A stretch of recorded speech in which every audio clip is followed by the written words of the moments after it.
the winner of the head-to-head challenge for Asia and Oceania and fast track to the top 40 of Miss World is Philippines.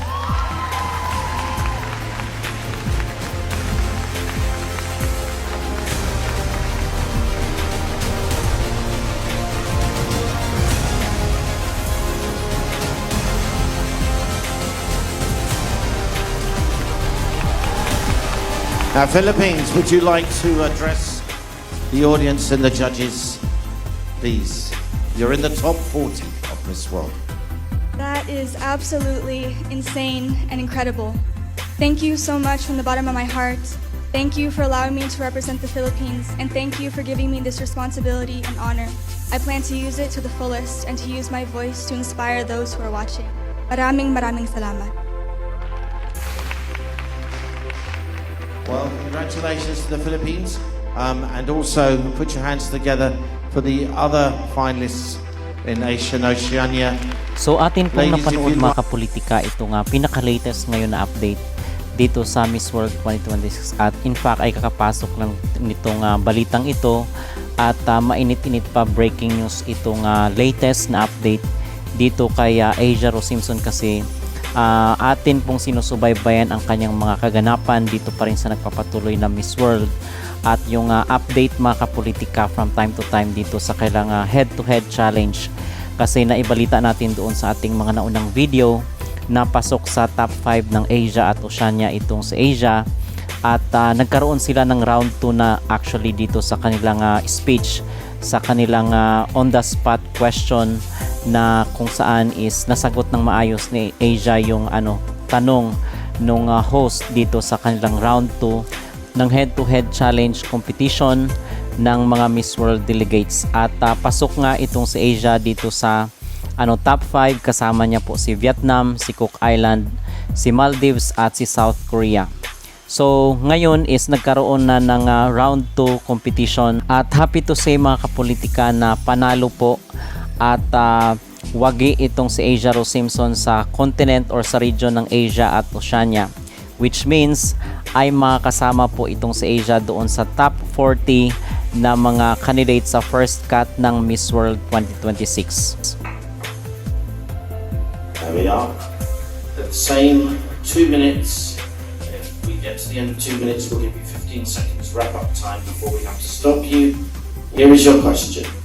Asia and Oceania include some of the world's oldest traditions and some of its fastest changing societies.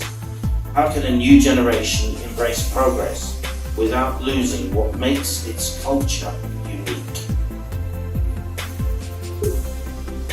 There's a quote that goes something like, "A people who do not know their history, origin, or culture is like a tree without roots."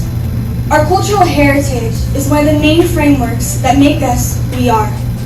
The traditions that we hold, the food that we eat, or the people that we're around. It's what makes home feel like home. And the best way to preserve our cultural heritage is to simply pass it down to the next generation. Growing up in the Philippines, I saw firsthand the Filipino culture of kapwa, which simply put means interconnected, like a string that binds us all together. Whether that was the simple things like sharing food off the same plate, or the bayanihan spirit of neighbor helping neighbor after a typhoon struck. It was the simple things like this that shaped me into who I am, and in the future will shape who my children are. And though we have many avenues of promoting our culture, social media, pageantry, our spheres of influence, it will be the simple things that save us. Speaking our native language at the house, sharing stories of old to our children and our grandchildren, or cooking recipes from our grandparents. In a fast-paced, modernized digital world, things like kapwa or the bayanihan spirit will not be lost. In fact, they will be the things that ground us fully, because that is what roots are for. And every generation learns from the last and the next. Thank you. Thank you very much, Philippines. So yun po mga kapolitika ang round 2 ng kailang head-to-head challenge dito sa day 17 ng kanilang competition sa Miss World 2026. At yun po yung winning answer ni Asia Rose Simpson dito, at meron pa pong isa, actually hindi ko lang ma-post, yung patungkol sa tourism ng Vietnam, kung paano ipopromote ni Asia Rose Simpson yung turismo ng Vietnam, at napakagaling, napakaganda rin ng sagot ni ni Asia Rose Simpson, kung kaya siya yung nanalo dito sa region ng Asia at Oceania. So natalo niya mga kapolitika yung apat na mga candidate na nakapasok dito sa head-to-head challenge, at dahil dyan is siya yung papasok automatically doon sa top 40 candidates na first cut ng Miss World sa final sila sa September 5. Okay, so magandang balita ito at very positive. Ang sabi nga natin before ay nasa tamang direksyon itong tinatahak ni Asia Rose Simpson, at number 1 dito is dapat na wag siyang magpa-distract sa mga negative. At imagine na sa 18 years old lang siya, napakagaling at napakahusay, napaka-genuine, napaka-authentic nitong si Asia Rose. So dito ang maging reaction ko sa kanyang pagsagot dito sa question and answer, kasi on the spot ito at napakabilis niya sumagot mga kapolitika, napakabilis niya mag-isip. Tama yung sinabi ng kanyang ama na Asia Rose Simpson is very smart, very intelligent, at isa sa mga hinangaan natin dito ay yung katotohanan na nag-homeschool lang pala itong si Asia Rose, dahil nasa probinsya sila, di ba, nasa Capiz, pero napakagaling at napakaganda, nakuha pa rin niya yung American accent. At naalala ko nga sa kanya yung winner dito sa Miss Cosmo 2025 na si Yulina Lindquist, kung kaya nanalo rin siya doon sa Vietnam dahil sa kanyang very spontaneous at very good na public speaking doon sa finals ng Miss Cosmo 2025. So hindi tayo kabahan dito sa maging laban ni Asia, at lagi nga nating sinasabi na doon sa ating mga naunang video na lagi nating ni-remind kung ano ba yung pwede nating isuggest, kasi open for suggestion, at yung positive criticism of course itong kanyang pamilya. At kung kaya nga tayo dito is nagbibigay tayo minsan ng ating mga recommendations dito kung ano yung dapat na ayusin at ano yung dapat na gawin ni Asia Rose. So mabuti ito kasi yung kanyang diction mga kapolitika, napakagaling, napakaganda, at very mabilis siya mag-isip dito. Nakita at narinig nyo naman sa on the spot na Q&A at yung kanyang response dito sa question ng host. So patas yung laban at kasama siya dito sa top 40 first cut ng Miss World 2026. At ngayon napatunayan ni Asia Rose na mali, na debunk niya mga kapolitika yung mga bashers niya before, nang sabi daw is baka matulad daw ito kay Katarina Rodriguez. Marami ang mga nagsasabi actually na may kutob sila na matutulad daw kay Katarina Rodriguez na na-unplace, kasi meron tayong mga candidate before na na-unplace dito sa Miss World. Well, ang masasabi ko lang is hindi na po yun mangyayari, kasi officially ay pasok na po itong si Asia dito sa top 40 ng Miss World 2026, at napatunayan ni Asia na mali yung mga agam-agam, mali yung mga pagdududa, yung mga doubts at pagdadalawang isip dito sa kanyang kakayanan at yung kanyang abilidad. So again, top 1 po itong si Asia dito sa head-to-head challenge sa region ng Asia at Oceania, at automatically ay pasok na po siya sa top 40 ng Miss World doon sa final sa September 5. At mga kasama niya po dito mga kapolitika yung iba ring nag-top doon sa kailang continent. So congratulations to the 4 finalists to head-to-head challenge and fast track to top 40. So sa Europe naman ay walang iba kundi ang pambato ng Germany na si Julia Conley.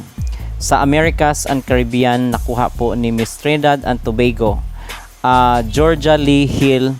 Sa Philippines, sa Asia Rose Simpson sa Asia at Oceania. At sa South Africa naman mga kapolitika ay itong pambato ng South Africa na si Romanda Humber. So nakita at napanood nyo rin po sa video na niyakap ni Nguyen itong pambato ng Vietnam sa Asia, kasi undoubtedly is talagang mas magaling itong sa Asia pagdating sa kudaan.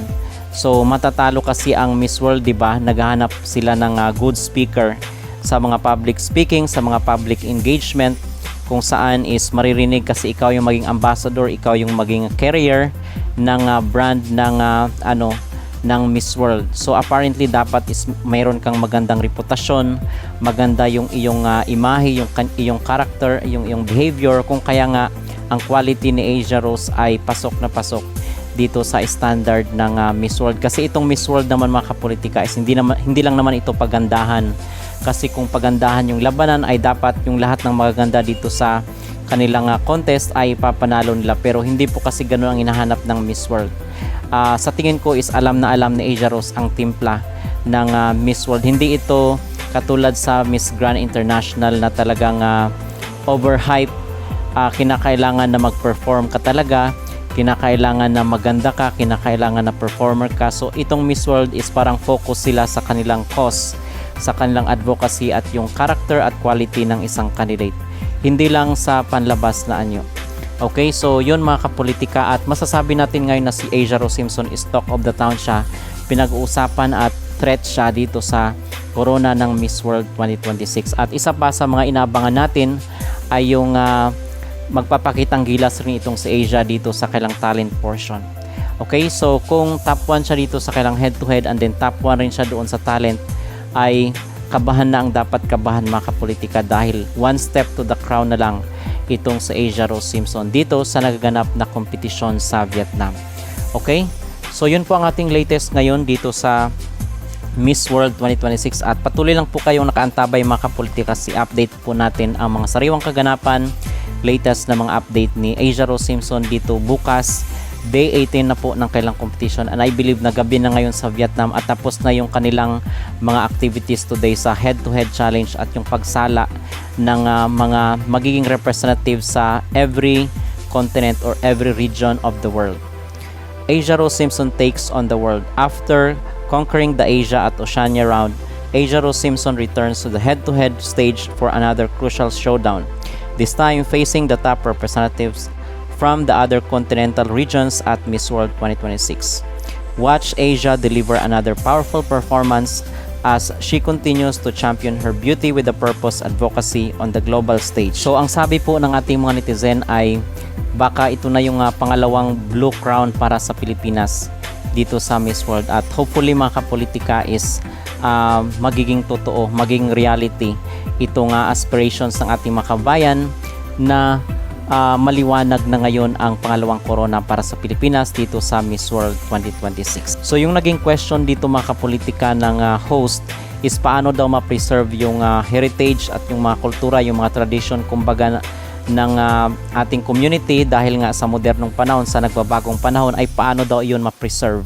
So tumpak na tumpak yung naging sagot ni Asia Rose na balikan natin yung ating nakaraan, dahil may kasabihan nga tayo, di ba, na ang taong hindi lumingon sa kanyang pinanggalingan ay hindi makakarating sa kanyang paroroonan. So meron rin naman kasing ibang community na kung saan is kahit moderno na yung panahon is napipreserve nila yung kanilang mga cultural heritage, yung kailang mga tradition, yung kailang mga kultura.